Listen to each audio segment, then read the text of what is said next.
So in Prussia, and then even up until um,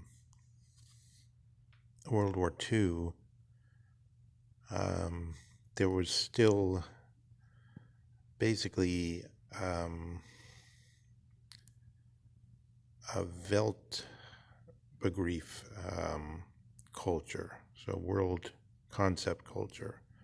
So, for instance, every child knew, as Jaspers attests to, the maxim of Kant.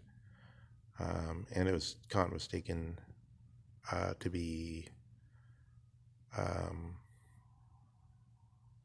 uh, a figure of reverence for having discovered that maxim. So it's understood as a scientific discovery. Um, so it reminds people of this discussion between, in a letter in the 50s or so, Jaspers and Arendt, where Arendt says she doesn't know which is harder to uh, awaken even an inkling of what philosophy is in Americans, or the reverse with regard to politics for the Germans. Um, Americans in English take for granted that philosophy is not serious. The serious thing is realpolitik and what you can do physically with weapons, I suppose. Um, so that marks. So I put it that way to mark that marks the destruction of, we'll call it culture. Um, Dugan is using the word civilization more. It's a nation in the older sense, but not in the juridical sense. Um, so the parallel with the current, so then would set that off against the claim that there's a Russian civilization. Um, the most obvious aspect of that would be the Orthodox culture, but that's, you could say, the Orthodox Church is in a way always subordinated to the state in Russian history. Um, but other features could be brought out. But first, let's just look at the general analogy. So when we do these, we're getting all kinds of different history lessons.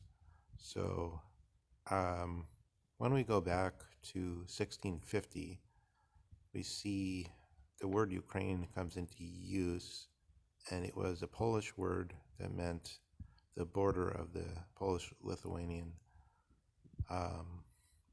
Commonwealth. But what that same territory was called within the Russian-speaking world, within the, let's say, within the, I'll just call this the Slavic world, after the word Dostoevsky is using as a Slavophile rather than a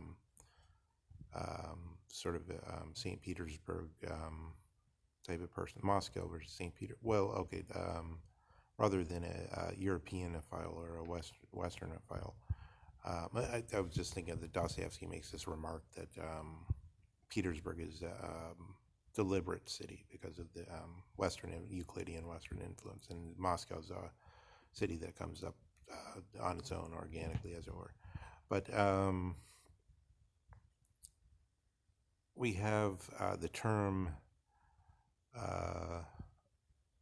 Malia Russia, which is translated as small Russia, but what it means, but is shown with anyone who's familiar with a lot of geography, you'll see there's a map maker's convention to say, if you're speaking of a people, you say, when we really talk about the people, we talk about the core. So it really means the core of the Slavic world, inclusive of what became Russian-speaking, Belarusian, Ukrainian. The core is the old Kievan, what used to be Kievan Rus. So about 1650, people started talking about using the word Ukraine, but it was also called at the same time Malorussia, the core. Um, so we have a parallel um, in the Prussian situation where they talked about the map makers talked about Klein Deutschland and Gross Deutschland. So that's always translated as small Germany and, as it were, greater Germany, the greater Germanish realms or German-speaking realms, which would then include like the Sudetenland and whatever.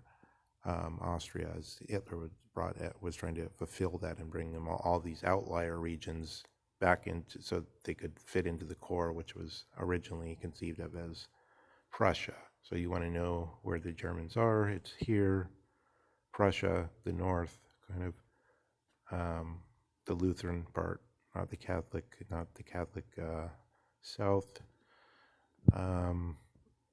Klein Deutschland meant the core, and then it became a political ideological thing, which was played out by the Hitler regime with the Grossraum stuff and all that.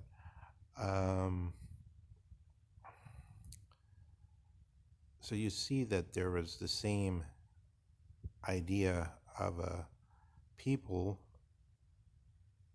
was there, as was already in about 1700. You could see in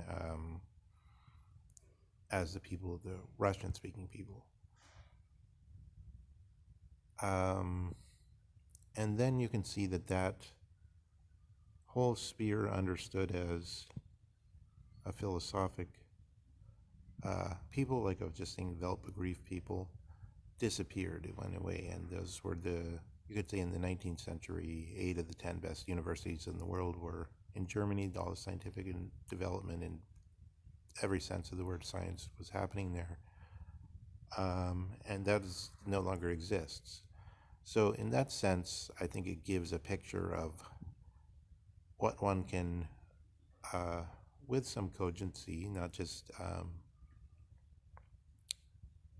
wild ideas, but with some reality to it, say, this is